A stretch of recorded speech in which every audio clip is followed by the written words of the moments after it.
If a car moves with a uniform speed of 2 meter per second in a circle of radius 0.4 meter नहीं लिखा हुआ sorry its angular speed is तो v given है r given है हमें angular speed मालूम करनी v equals to r omega omega को अपनी साइड पे छोड़ दे तो r उस साइड पे जाएगा तो डिवीजन में आ जाएगी क्योंकि यहाँ पे मल्टीप्लिकेशन में था ठीक है omega equals to v divide by r तो 2 डिवाइड बाय 0.4 या 0.4 को हम इस तरह लिख सकते हैं पॉइंट की जगह डेसिमल की जगह 1 और 4 के नीचे 0 तो हमारे पास 4/10 या मल्टीप्लिकेशन में चल जाए तो 10/4 हो गया ठीक है यहाँ पे ये 2 ये 1 ये 1 ये 5 तो 5 मल्टीप्लाई बाय 5 1 से 5 radian per second correct option is option B MCQs ट्रस्ट में कह रहे हैं the centripetal acceleration of a body moving at a constant speed in a circular track is ठीक है अब आप देखें तो हमारे पास इसकी जो मैग्नीट्यूड है वो कांस्टेंट होगी लेकिन डायरेक्शन चेंज होगी हर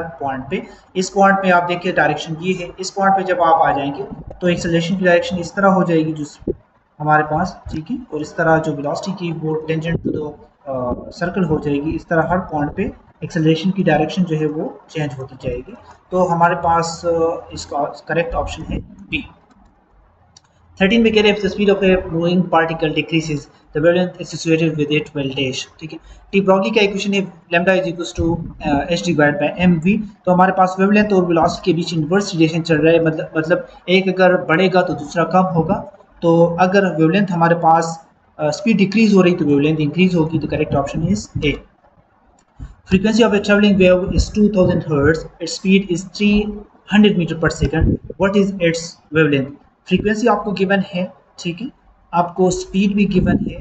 Wavelength मालूम करनी है. V equals to f lambda. Lambda यहाँ पे हो गया तो V f उस साइड पे डिवीजन में चल जाएगी क्योंकि यहाँ पे मल्टीप्लिकेशन में था 300 डिवाइड बाय 2000 तो दो जीरोस के साथ खत्म हो जाएंगे 3/20 metre. The correct option is option C. MCQ 15 में कह रहे when sound travels from air to water which parameter does not change तो अगर साउंड ट्रेवल करे तो स्पीड वेलोसिटी उसकी चेंज होती है ठीक है वेवलेंथ भी उसकी चेंज होती है इसी तरह इसकी इंटेंसिटी भी चेंज होती है ठीक है लेकिन जो चीज़ चेंज नहीं होती जो कांस्टेंट रहती है अनचेंज रहती है वही फ्रीक्वेंसी इसकी अनचेंज रहती है तो करेक्ट ऑप्शन इसका बी है 16 में कह रहे a source of sound is moving towards a stationary observer with 1/10 of speed of sound. The ratio of apparent to actual frequency of sound is.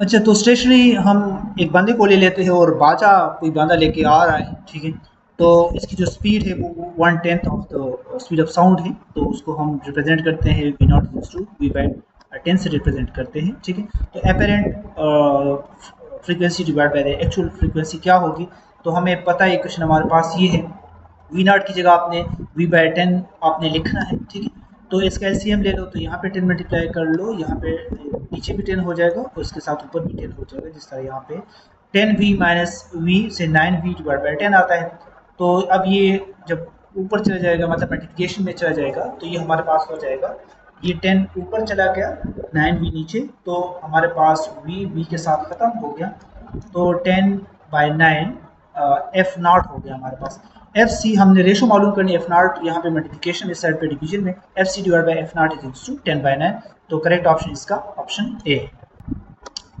17 में कह रहे हैं Doppler shift in frequency does not depend upon तो इसमें देख रही कहीं पे भी एक्चुअल फ्रीक्वेंसी की बात हो रही है वेलोसिटी की बात इसमें है वेलोसिटी ऑफ ऑब्जर्वर पे जो भी ये मूव है लेकिन डिस्टेंस की बात नहीं हो रही तो हमारे पास जो correct option is C The turbine in a steam power plant takes steam from a boiler at 427 degrees centigrade and exhausts into a low temperature reservoir at 77 degrees centigrade. What is the maximum possible efficiency? ठीक है तो हमें जो temperature जो boiler को steam provide किया जा रहा है ठीक है तो वो 427 डिग्री सेंटीग्रेड और जब वो एग्जॉस्ट करता है उसको बाहर की तरफ निकालता है रिजर्वायर को लो टेम्परेचर रिजर्वायर को तो वो ये टेम्परेचर उसकी तो ये T1 हो गया ये T2 हो गया एफिशिएंसी का फार्मूला ये है अब अक्सर स्टूडेंट्स क्या गलती कर लेते हैं कि वो इसमें डायरेक्ट वैल्यू पुट कर लेते हैं नहीं भाई आपने पहले इसको डिग्री सेंटीग्रेड से केल्विन में कन्वर्ट करना है और केल्विन में जब आप कन्वर्ट करते हैं तो 273 आप इसके साथ ऐड कर देंगे तो T2 350 और T1 700 तो इससे हमारे पास 0.5 आ जाता है जब हम इसको डिवाइड कर लेते हैं 1 - 0.5 से 50 50% इसका आर है, ठीक है। तो हमारे पास इसका करेक्ट ऑप्शन बी है। Internal energy of an ideal gas depends upon, तो इंटरनल जो एनर्जी होती है वो डिपेंड करती है, वो टेम्परेचर पे डिपेंड करती है, तो करेक्ट ऑप्शन इसका हमारे पास बी है। A fixed mass of an ideal gas absorbs 1000 joule of heat and expands under a constant pressure of 20 kilopascal. Volume from volume this to the volume this, the total work done is. अच्छा, heat हमारे पास 1000 जावल है, pressure 20 kilo पास का, kilo prefix है जो कि 10⁻³ के बराबर है। V1 20 × 10⁻³ मीटर क्यूब है, V2 5 × 10⁻² मीटर क्यूब है। -3 -2 कोई फर्क नहीं पड़ता, पर कैलकुलेशन यहाँ पे हमारे पास हमारे लिए सिंपल हो जाती है। कैलकुलेटर अलाउड होता तो फिर कोई बात होती, लेकिन नहीं अलाउड, तो अगर आप इसको 5 से 50 कर रहे हैं तो 10⁻³ हो जाएगा, 0.5 करते तो 10⁻1 हो जाता, ठीक है। Clear, simple. तो हमने वर्क मालूम करना है। हमारे पास W = P डेल्टा V है। डेल्टा V मालूम करने के लिए जो फाइनल हमारे पास वॉल्यूम है, जो इनिशियल वॉल्यूम है V2 - V1, वो हम कर लें। तो 50 मल्टीप्लाई बाई 10⁻³ अच्छा, इससे सॉरी 25 आ रहा है, यहाँ पे मैं 50 लिख चुका हूँ। तो 25 मल्टीप्लाई बाई 10⁻³ आ जाते हैं, 10⁻³ अपनी जगह पे आ जाती है, इसमें कंफ्यूज होने की ज़रूरत नहीं है। प्रेशर की वैल्यू आपको गिवन है, तो 10⁻³ और 10⁻³ ये ख़त्म हो जाते हैं, ठीक है। बेसिस सेम है मल्टीप्लिकेशन में, तो पावर्स ये ऐड हो जाते हैं, बस वही फार्मूला है। अच्छा, 20 मल्टीप्लाई बाई 25, तो 25 मल्टीप्लाई बाई 2 से 50 आता है, और 0 लगा ले तो ये 500 जूल हो गए।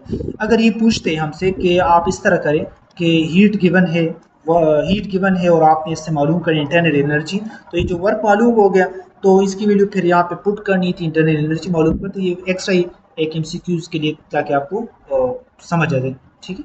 अच्छा, नेक्स्ट की तरफ चलते हैं। MCQ 21 में कह रहे the force between two charges capital Q and small q separated by a distance d is F. What will be the force between them when the distance between them is reduced to d/2? Q1 ये हो गया, Q2 ये हो गया, F = K Q1 Q2 divide by R square D square, कोई फर्क नहीं पड़ता। तो Q1 की जगह Q2 की जगह हम कैपिटल स्मॉल q लगा लेते हैं, ठीक है। F = K Q divide by R D square. अब हमारे पास जो चेंज आ रहा है, कह रहे कि फोर्स की वैल्यू क्या होगी जब D हमारे पास d/2 होगा, ठीक है। तो इस दोनों पे हम कॉम्प्लीमेंट या डैश या बार जो भी आप कहते हैं वो लगा लेते हैं। तो D डैश की जगह हम d/2 लिख लेते हैं। D स्क्वायर 2 स्क्वायर का 4 हो गया, ठीक है। डिवीजन बाय डिवीजन, तो ये मल्टीप्लिकेशन में 4/d स्क्वायर हो जाता है। 4 आगे 4K capital Q small q divide by D square. तो हमारे पास ये बराबर है F के बराबर है, अगर आप इस इक्वेशन को देखें, ठीक है। तो ये 4F हो गया, मतलब 4 टाइम्स इंक्रीज आ गया। तो हमारे पास अगर डिस्टेंस हाफ में रिड्यूस होती है तो फोर्स 4 टाइम्स इंक्रीज होगी, तो correct option is a. The electric field intensity between two oppositely charge plates is, ठीक है। तो हम इससे रिप्रेजेंट करते हैं। तो हमारे पास E1 का ये प्लस साइन आता है, ये हो गया, और E2 का हमारे पास माइनस हो गया, ठीक है, this one and this one. तो 1 - E1 - E2, तो हमारे पास माइनस माइनस प्लस हो जाता है, दिस प्लस दिस, ये 2 हो गया, 2 और 2 ख़त्म हो गया, ठीक है। तो हमारे पास ये बच जाता है, यहाँ पे कहीं पे है, हाँ, sigma divide by epsilon not यहाँ पे मौजूद है। तो करेक्ट ऑप्शन इसका बी हो गया। The capacitance of A parallel plate capacitor depends upon, किस पे डिपेंड करता है, इसमें आप देख ले तो यहाँ पे एरिया है, एरिया पे डिपेंड करता है। अब आप कहेंगे सर चार्ज पे भी डिपेंड करता है, चार्ज पे डिपेंड नहीं करता, क्योंकि C इज़ कांस्टेंट। कांस्टेंट का मतलब ये हो गया कि अगर Q जितना बढ़ रहा है उतना V की Q और V में सेम जैसा, अगर वो जितना भी चेंज आ रहा है तो वो एक दूसरे को कैंसिल आउट कर लेते हैं, तो इसलिए Q चार्ज पे डिपेंड नहीं करता। The correct option is D. The electric potential at a point of distance 1 meter from 2 mu coulomb charge is, ठीक है। तो हमारे पास R ये हो गया, mu हमारे पास 10⁻6 के बराबर है, और V हमने मालूम करना है, कूलम कांस्टेंट इसके बराबर भी V = K Q divide by R, values put कर ले आप, ठीक है। तो 9 2 18 हो गया, 10⁻9 × 10⁻6, तो पावर बेसिस सेम है, पावर ऐड होगी 9 + -6, तो ये 9 - 6, तो इससे 3 आ जाता है। डेसिमल यहाँ पे था, यहाँ पे लाते 10⁻1 हो गया, तो 10⁻3 + 1 से ये आंसर आ जाता है। Correct option is C.